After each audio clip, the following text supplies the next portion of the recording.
Welcome to Richplanet TV. I'm Richard D. Hall and I'm joined again today by Gary Heseltine. Welcome, Gary. Thank you.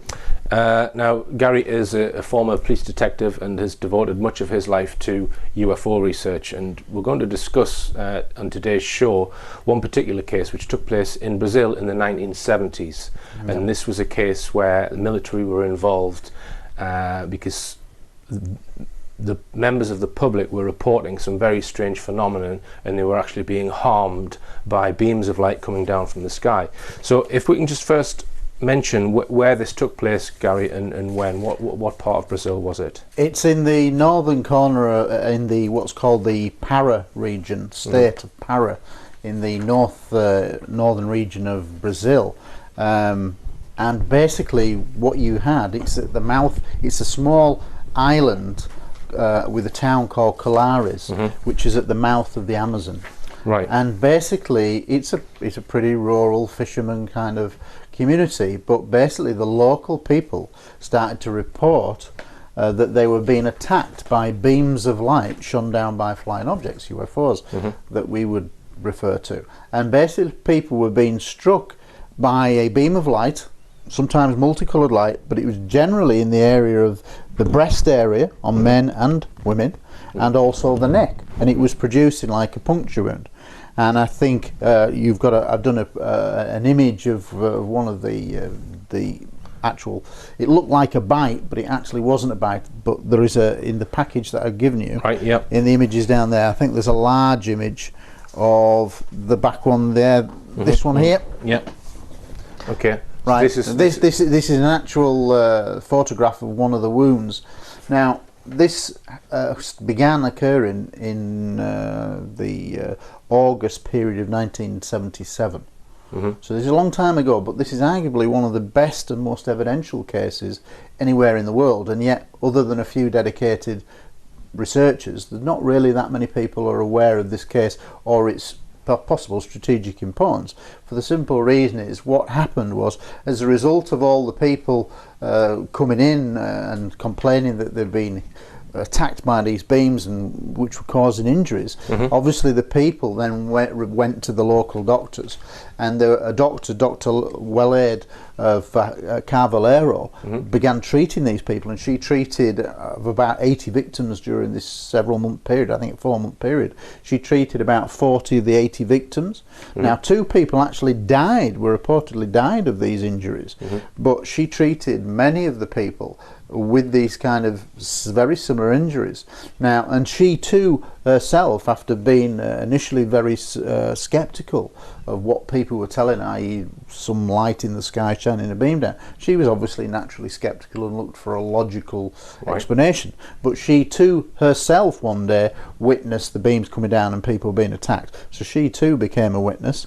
Now the people started to leave the little small town of Colares, which is about population of 2,000, and started to move out the village, and they were complaining to the local officials, to the town mayor, the local police and things like that. So eventually the story got back to the Brazilian Air Force, and cutting a long story short, they decided to assemble a team, probably thinking there was nothing to it, to go down to Colares and set up observation points with a view to trying to capture these sort of UFO activity, and indeed they did. And it was known by locals as vampire light phenomenon, or the suck-suck phenomenon. Yeah, now, they called it chupa-chupa, which is suck-suck, apparently in Portuguese. Now, let me just read this. It says, Dr. Wellade told Revista UFO that the wounds were 1st and 2nd degree burns, not over 15 to 20 centimeters in extension, and mostly located in the thoracic region. The most impressive feature was that the skin of victims assumed a rotten-like appearance, as if the attack had occurred days ago, even when they happened only a few hours before. Those attacked by suck-suck also complained of vertigo, pains in the body, shakings, prostration, drowsiness, weakness, hoarseness, hair loss,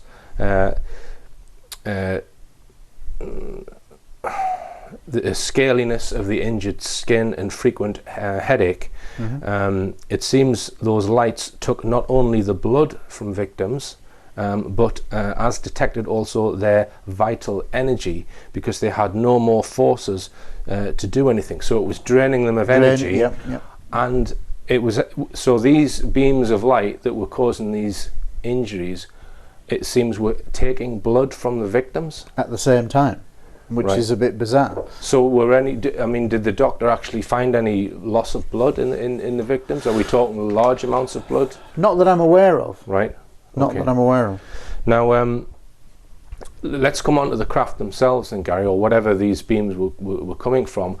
Have we got witnesses who've seen the objects that these beams appear to be emanating from? Just tell us about that. Yeah, well, obviously from an evidential point of view, we have a number of witnesses came forward, villages that people who'd been attacked or had seen the images. But where in terms of evidence it gets interesting is when the Brazilian Air Force set up an operation which actually takes place and lasts for about 4 months.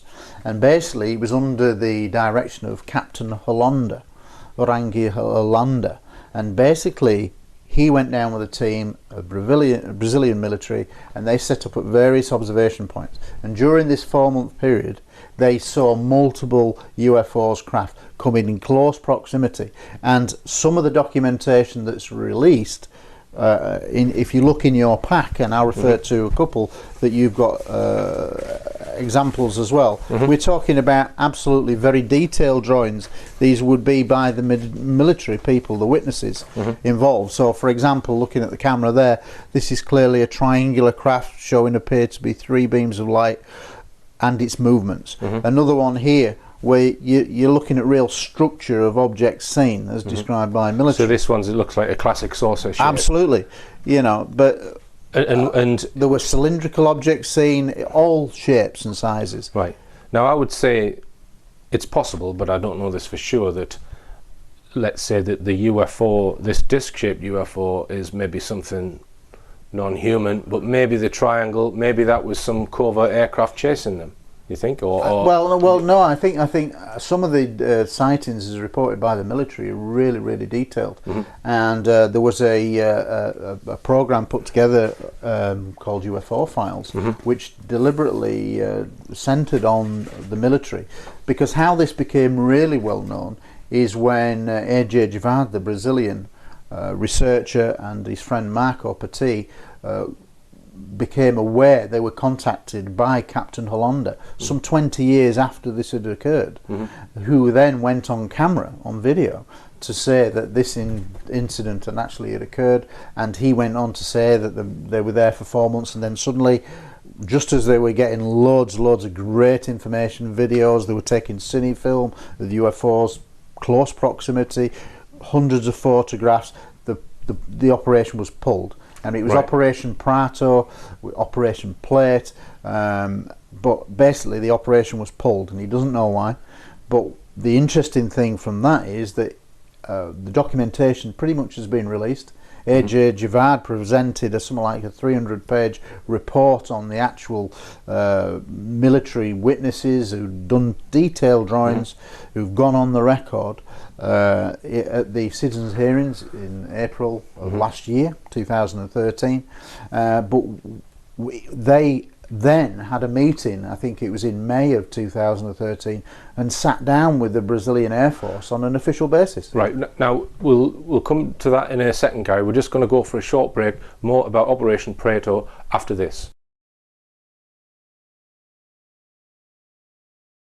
Welcome back. I'm talking to Gary Heseltine about Operation Prato, which took place in 1977. This was an operation by the Brazilian military, who were investigating UFO sightings and UFOs firing beams down, which was causing injuries to people's skin and even taking blood from these victims. Now then, Gary, these incidents were pretty much covered up until the 1990s. Is that true to say? Well, I don't think anybody really became aware of them in the Western world until Captain Hollander, the man who led the military operation, contacted A.J. Javad, the Brazilian UFO researcher, and basically told his story as being the man who led the formal military operation. So there would have been obviously people who were involved in the villages, and certain people within the military would have had knowledge of this, but it wasn't. There'd been no news programs about it. No, I mean, there'd been like one or two local newspaper articles within that area of Brazil, but nothing on a national scale, and certainly wasn't known internationally. So what year did A.J. Gavard start investigating this then? Well, he became aware of it when Captain Hollander contacted him in I think it was in June of 1997, some 20 years after the event, and he basically went on record and said, "Look, I'll give you an interview. I want to tell you about what I was involved in." So I mean, we're forever in debt, but the story gets a little bit bizarre in the sense that Captain Hollander gives a very detailed video presentation for A.J. Gavard and Marco Petit, so we have that as an historical record. He is who he said he was. We can prove and verify that he was the military rank and he was well known, etc. But the strange thing is that was in June, recorded in June of 1997. In July of 1997, A.J. Gavard, Marco Petit released this story effectively to the world, and it starts to attract a lot of attention. But on the 2nd of October 1997, just 4 months after doing that video interview, Captain Hollander was found allegedly hanged in his own room in a possible suicide, and it was put down as suicide, and yet his family and the people that knew Hollander said this guy would never commit suicide. So there's some kind of bizarre element there, and some people believe he was murdered because he spoke out about what is a really credible evidential case, which could be a deal breaker, because Hollander said that there was something like 16 hours of cine footage and video footage that had been taken during that 4 months, and over 400 photographs. Well, so far to date, I think there's something like 40 or 50 photographs being released, many detailed drawings by the military witnesses, but the video, not one bit of video has come out. Which could be the holy grail, as it were, the ufology, if it's as good as what Hollander said it was. So somewhere in Brazil, possibly in the capital, locked away in a vault somewhere, 16 hours of footage shot by the military of UFOs firing these beams. At close proximity sightings, absolutely. Loads of different craft, different shapes and sizes, seen by military witnesses and recorded on lots of cameras. Now, if you think about it, as UFO researchers, we all kind of look for this best evidence. Well, it would appear that the Brazilian government, or certainly the Brazilian Air Force, have got that. And indeed, I think it was in May of 2013, A.J. Gavard sat down with the Brazilian Air Force and the Defence Minister and said, look, we're aware of this Operation Prato. You know, we know that there's video, we know that there's a lot more photographs. When are you going to release them? And they have basically said, we will work with you, and in time we will release all of this material. So at some point in the future, we are going to get to hopefully see this video footage. Right, because A.J. Gavard, you told me, has a very thick, he presented file. It at the citizens' hearings, a big thick file. In Portuguese. And I'm going to see if I can get obviously a translated copy. Right. Because I think it's one of the very best cases in the world in terms of evidence. Now let's just go into a little bit more detail on what these UFOs were allegedly doing to the victims. I've got some text here. It says, one of the movies that you've just referred to shows an 80 centimetre, so just under a metre long, UFO probe, which was pictured and filmed at night beside a coconut tree by Colonel Hollander's team. Yep. That probe was the same one seen in Colares, paralysing victims to retrieve materials, human blood and organic samples and minerals from the environment, according to information provided by the team in the field. So there's some kind of experiment, it sounds like to me, that there's so was this probe seen to come out of the UFO craft, you know, or was it coming down to the ground? Or I think it's just coming down to the ground. Right. So was this attached to the UFO then? This probe? I think it's just beamed down, like it is a continuous light beam, as almost like a complete arm of beam coming down with an object at the end. Right. I mean, the as far as I'm aware, there were not landings per se seen by the villagers. They just basically reported at various times of the night beams being shone through the mud huts kind of thing, and the very basic kind of habitation they were living in.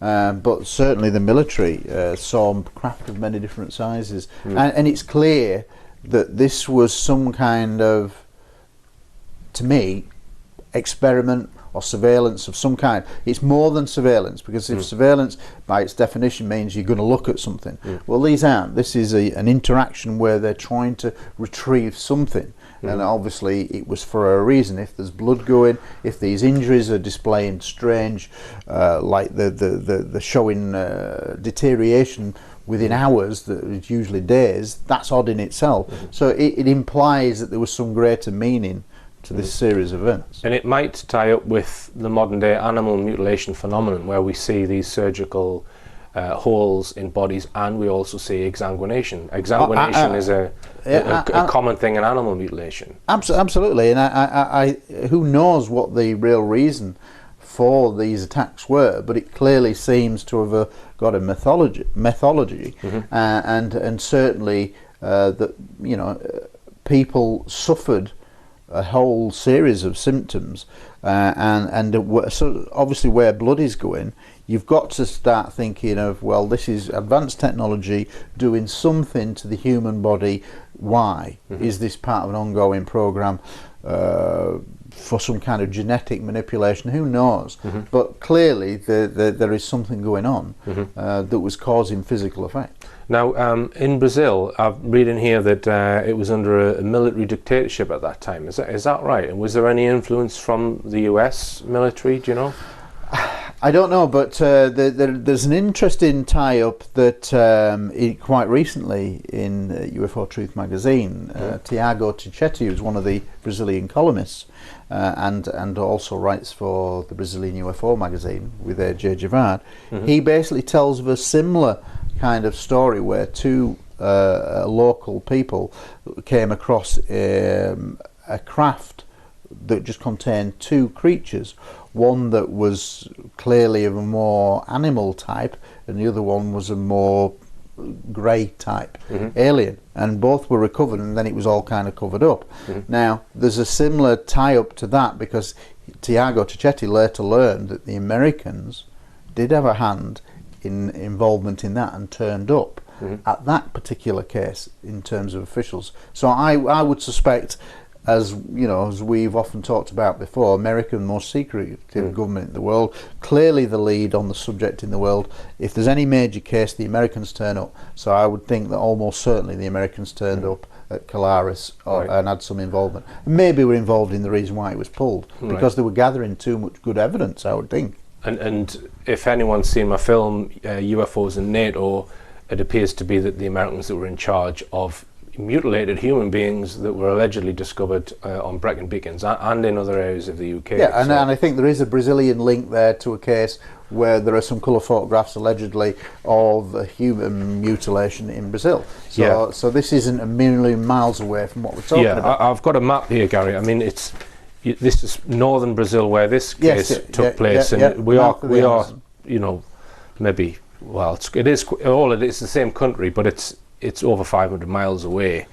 South of Sao Paulo was where the case you're referring to. But I don't think what people will realise is just how big Brazil is. Yeah. So, you know, we think of Britain as like 300-400 miles long. Yeah. Well, Brazil is an absolutely massive region. So tell us what you think the chances are of these videos ever being released, and what AJ Gavard is up to in regards to this case now. What's the recent developments of it? Well, he has had a series of meetings with, I think, the Brazilian Air Force and Defence Minister, and they now have a set protocol that they are actually working with the Brazilian UFO researchers to start releasing some of the very best evidence. Because obviously, if you're a researcher and you hear that there is all this great evidence of video, then we want to see it, because we know the importance of what that could be if in fact it was as verified as what Hollander said it was. So he has had a series of meetings, and apparently, I'm not sure of a timescale of release, but apparently there is a tacit approval from the Brazilian government and Air Force that they will release this material in time. And what's important is that they acknowledge the fact that they do have it, and that's the key thing. My hunch would be that because it involves human beings being harmed, if you look at comments such as Bill Cooper from the 1990s, where he said that human bodies were discovered, or body parts Yeah. on recovered sources and that kind of thing, that is what made them tie the lid down on the UFO secret, because it was such a horrific thing to release. So my hunch would be that if they did release stuff, they might release some images of craft, but probably not the more harmful aspect of it.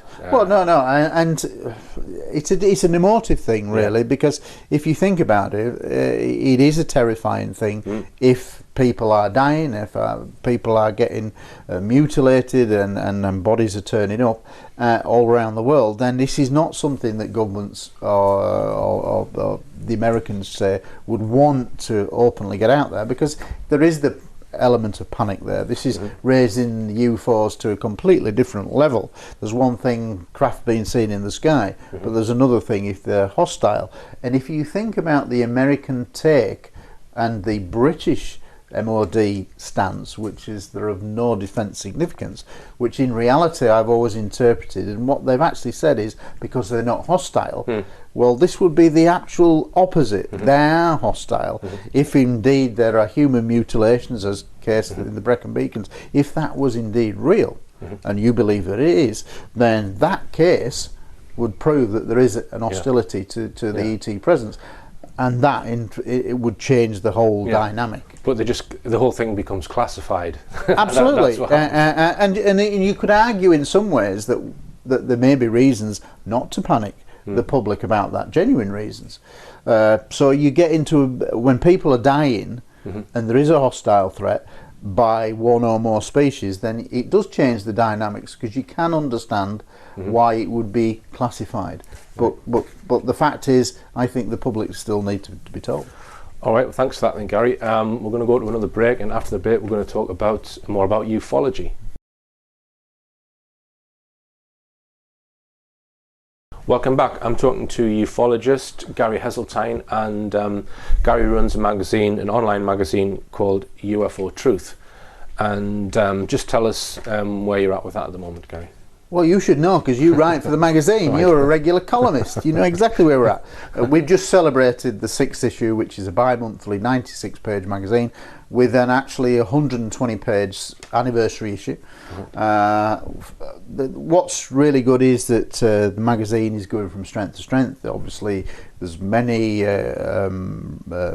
subscribers all around the world, but we really need to get the message out that this magazine there, and I want to make it the principal English language magazine in the world, and trying to get researchers on from all around the world, so that we can have essentially one UFO Truth magazine telling the real truth as it is. Now, it's a complicated subject with many arms to it, and we do our own various bits of research. But in terms of the magazine, it's going really well. But I wanted to just mention the fact that in August 16th, 17th, 2014 in Holmfirth in West Yorkshire at the Civic Hall, the Holmfirth Civic Hall, we're holding a 2-day magazine conference. Last year, in November, just 5 months after the launch, we had the first conference, which you came down briefly at one point. We only had 4 speakers. It was 1 day. But this year, bigger and better. And so how much is it, Gary?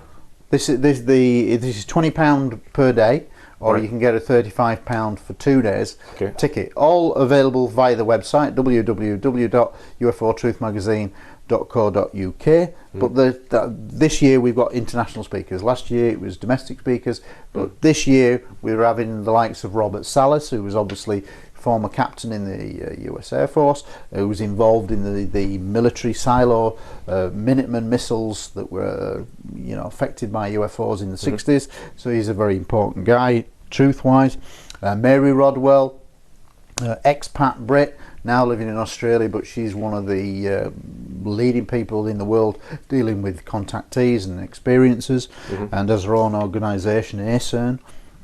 Then we've got the likes of Peter Robbins, co-author of Left at Eastgate with Larry Warren about Rendlesham Forest.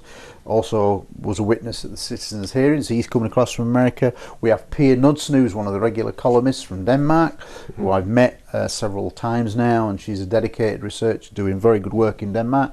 We have the likes of Roberto Panotti. He's the last person I've asked to be involved in. He's Italy's top researcher, author of many books, and he's Italy's top researcher. He's a very, very well-regarded person.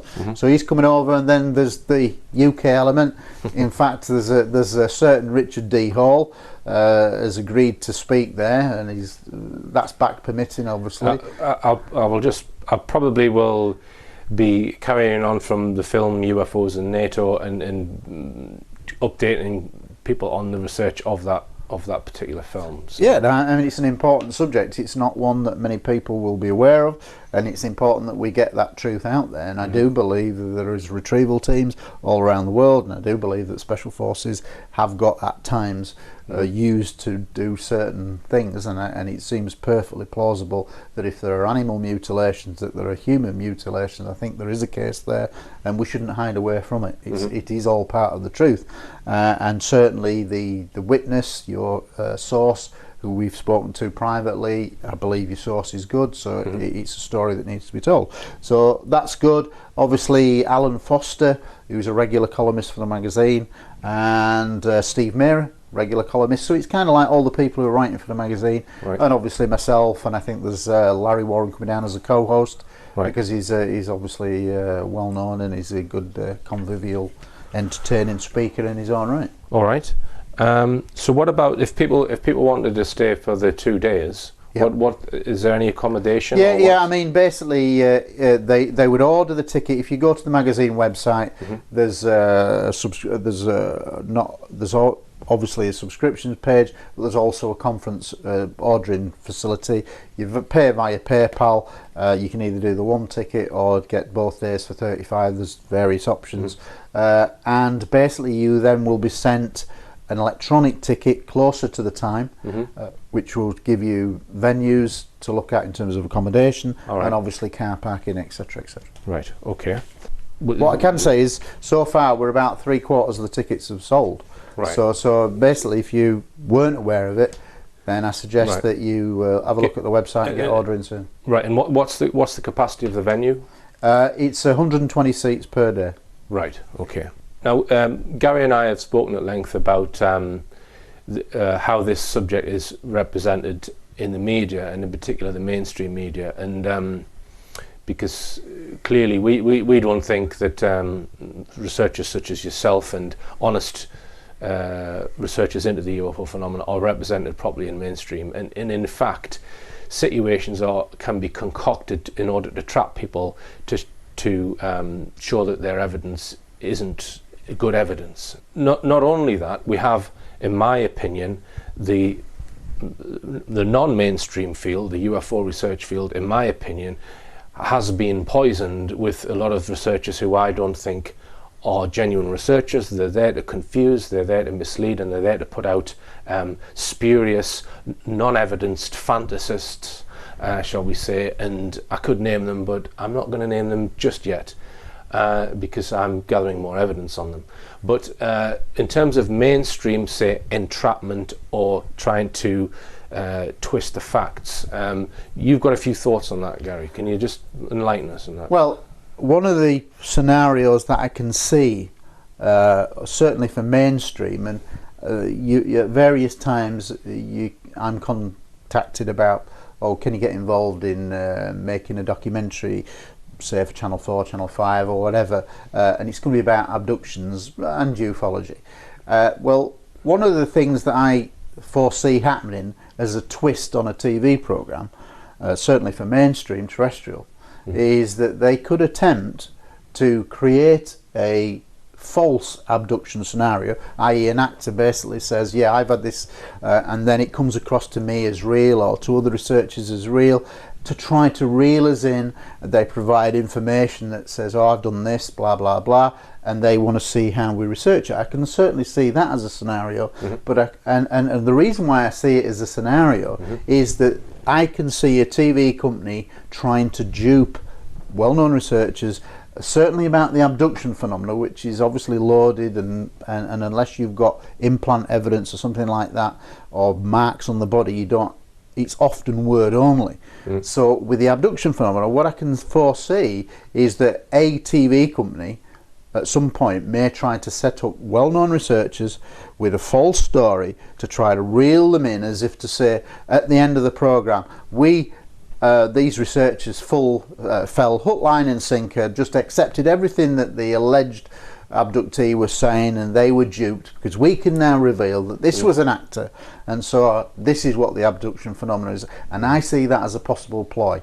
Whether it's happening now, I don't know, but I certainly think that it's a possible ploy that could happen now or in the future. Now, what you said there, Gary, might sound a little bit cryptic to someone watching, but we're waiting for something to happen, and if it happens, then you can speak more about this. We're talking about. I'm being cryptic because this is possibly an ongoing story, and we're not quite sure. But what I would say in my own case is that I have been dealing with a case, a person that's put out a story, an alleged possible abduction, which on the face of it sounded credible, but as time has gone on, I don't believe is credible, and there's a number of things that happened that don't add up to me, and I've backed away from the investigation. And I certainly know of another researcher who was approached by the same person.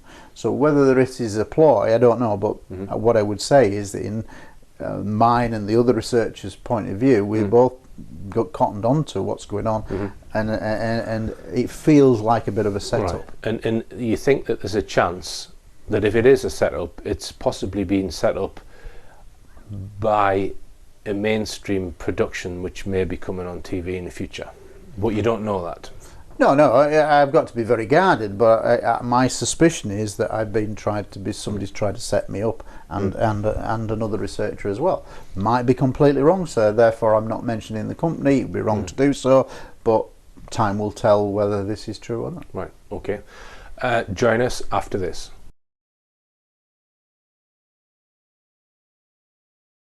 Welcome back. Now, we've touched on the subject of disinformation, Gary, and I'll provide one example of a piece of disinformation which I think probably worked extremely well, and people can perhaps start to get an understanding of how disinformation works.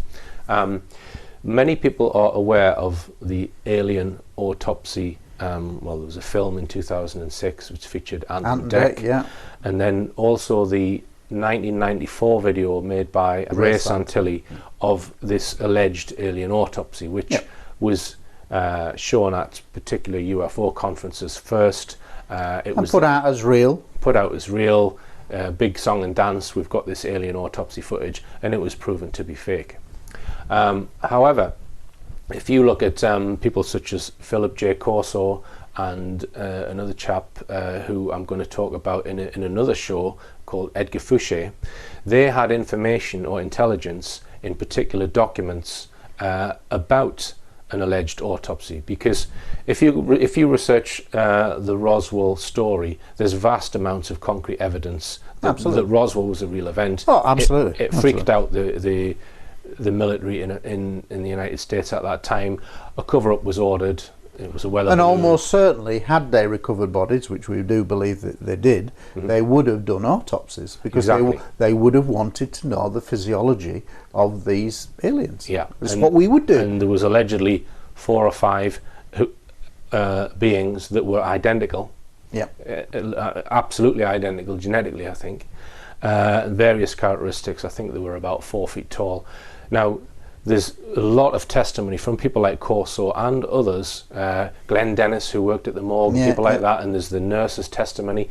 So there's a lot of testimony that alien autopsies did take place. Absolutely. Right now, it's what we would do. If we came across an alien in our garden, the biologist would come away and say, look, I want to examine this. Yeah. It's only what we would do. Now, there's documents being produced by researchers before the Ray Santilli footage. Now, Edgar Fouché suggests that what happened there is that a copy of the real autopsy video got into a particular the wrong hands, or someone got a copy of a copy. Somehow it was leaked, and they weren't sure whether this was going to be made public.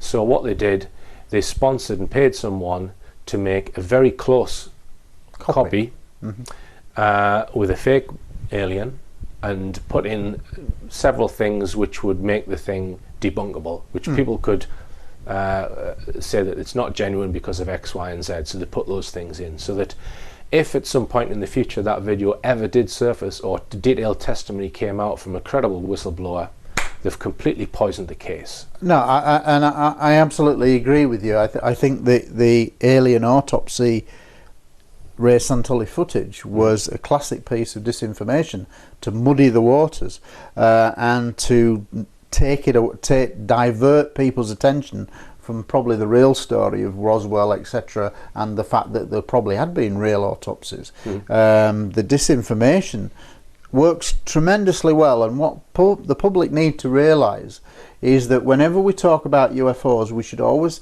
talk about UFOs and ufology and set it in its context. Nothing is ever as it appears in ufology. So you can't just pick up a book and say this is the history of ufology.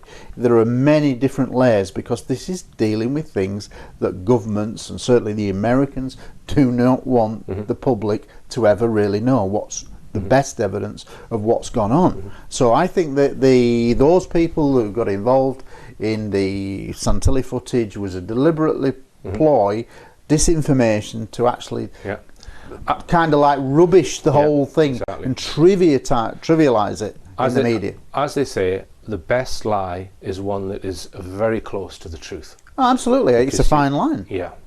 Now, I'm going to stick my neck out, and because I think similar things have gone on in the UK with regards trying to put disinformation about, say, secret bases or mind control or super soldiers and all of that kind of thing.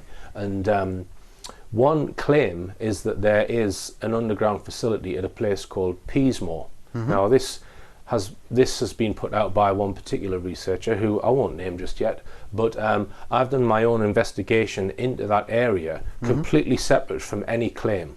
Now I have found several pieces of evidence, nothing to do with Barry King, okay, several pieces of evidence which I've got, which tells me that there is an underground facility at Peasmore. But I don't think there's aliens there, I don't think there's trip seats there, and I don't think what Barry King says is there. But I think there is something there. In my opinion, there's something important at Peasmore under the ground, and the Barry King material has been put out in advance in case any genuine whistleblower comes forward and speaks about that base, because okay, some people will believe Barry King that there's reptilians and greys and seats that people get put in to read their mind and this kind of thing, and programmable life forms that are being grown in vats and this kind of stuff. Some people will believe that, and they will believe just his word on that, okay?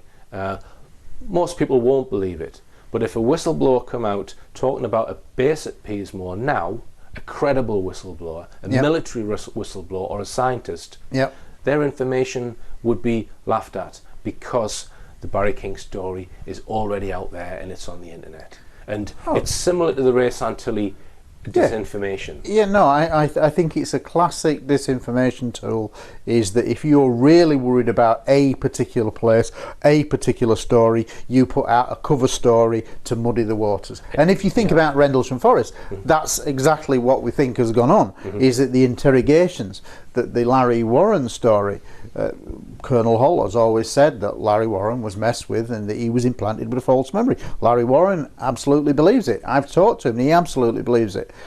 But at the same token, he knows that his mind was messed with, so he can't say for certain. He believes it was real, but he doesn't know. So, but we talk about the binary codes and Jim Penniston. Well, when I did my research for UFO Truth magazine, I found that there was the Glimpses of Other Realities by Linda Moulton Howe. There was a partial transcript of his 1994 hypnosis, and in the book it actually says that one of the first questions is from the interrogators: can you see the binary codes? Jim Penniston replies, yeah, I can see the binary codes. Well, if that's the case, that's an implanted memory. Right. The interrogators are saying, can you see the binary codes? Can you see the lighthouse? Yeah, I can see the lighthouse. Yeah, I can see the binary codes. Right. That is not fresh information. That's derived information when somebody else has mentioned it first. So I mean, Larry Warren, Gary, a lot of the original witnesses say he wasn't there, but he believes he was there, and his story is different from the witnesses, their stories generally tally, they line up broadly.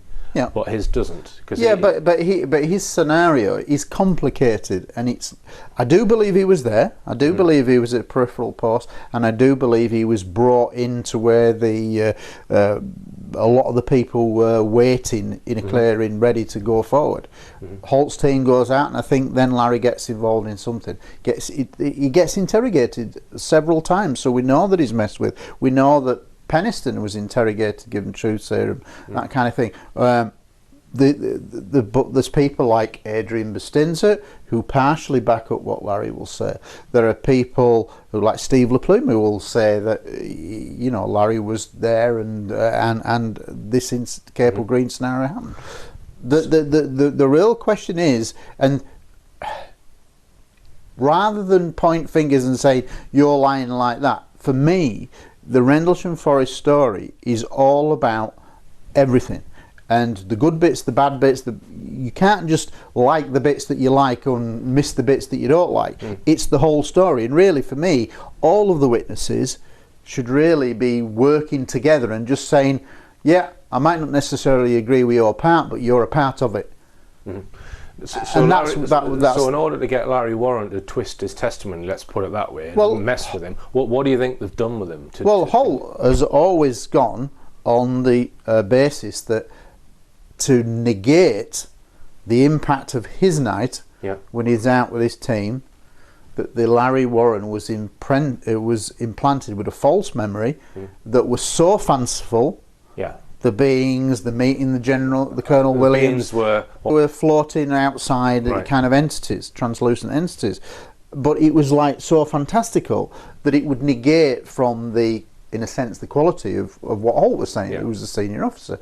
Now, I don't know the truth one way or the other, but what I'm saying is I can certainly see and take Holt's perspective that's what the disinformation tool would be. Though we've got Holt here, sure, this could be a game changer with his team. Beams coming down, beams in the weapons storage area. Oof, let's interrogate this young, fresh 19-year-old, fresh from training. Let's implant a false memory based on a bit of truth, because he was there, he was on the periphery. We'll mix fact and fiction. We'll mess his mind up, and it has messed his mind up, and he will say that he's traumatized by it even now. And if the story ever breaks, we're going to have arguments about the witnesses. And that, if you think about it, that's all we've had since.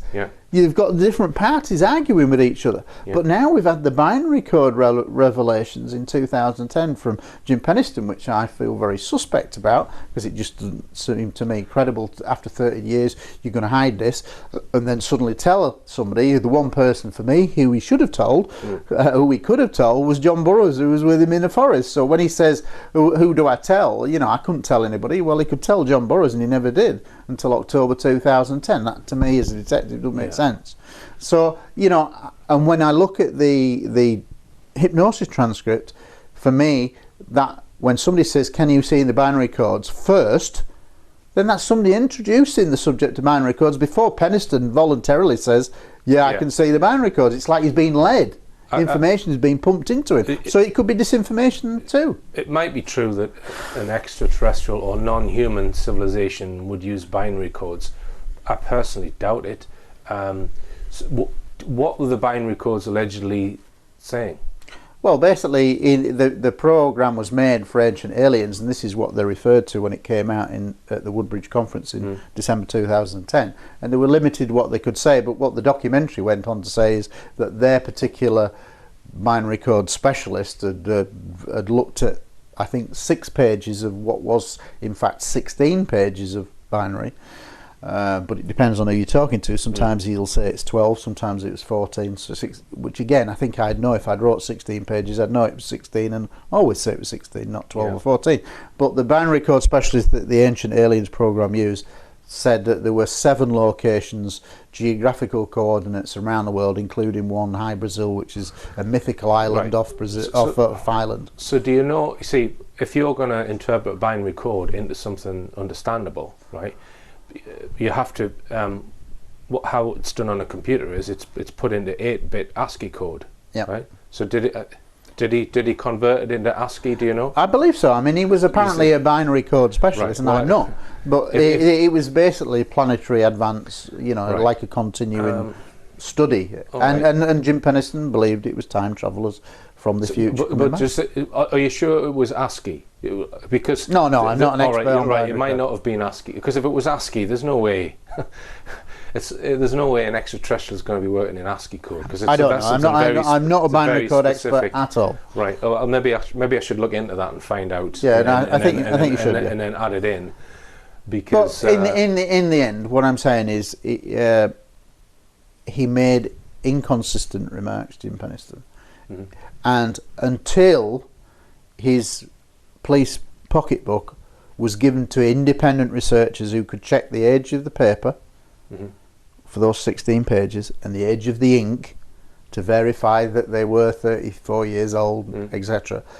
And now he says he's willing to do that, but I haven't seen any evidence that it's actually gone to any independent labs. Right. It needs to be done to have any chance of being accepted as a credible story.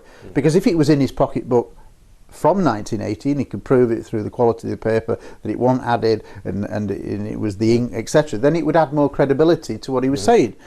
But unless those tests are done, that it's going to sound like a real wild story that's come out just to make money, and that's how it looks. So this is what he would term an automatic message that he got the binary code from. Yeah, he said he touched the symbols and he got a download of information. Right. And the next day he felt compelled to write it down, and he felt a lot better when he wrote these 16 pages of zeros and ones. But he never said that in his initial testimonies. No. So how many years is it before he came out with that story? He didn't mention it until December 2010 when he told at the Woodbridge conference.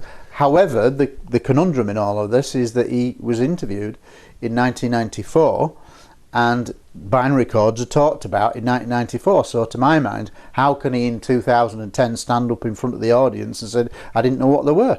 Right. Well, he knew in 1994 what they were, because when he watched the video back, if he didn't know what binary codes were and he watches it and he's talking about binary codes, he'd say, well, what's binary codes? And somebody would have told him. Yeah. It doesn't make sense. All right, well, anyone who wants to meet Larry Warren, who was allegedly there at Rendlesham... I do think he was there, and he's the original whistleblower, and I like the guy, but he knows he's been messed with. Tell us where people can meet him. He's going to be the co-host at the 2014 UFO Truth Magazine conference, August 16th and 17th, Holmfirth Civic Hall in West Yorkshire. Go to the website www.ufotruthmagazine.co.uk for all the information on how to get tickets. All right, thanks then, Gary, and remember, believe none of what you hear and only half of what you see. I'm Richard D. Hall. Good night.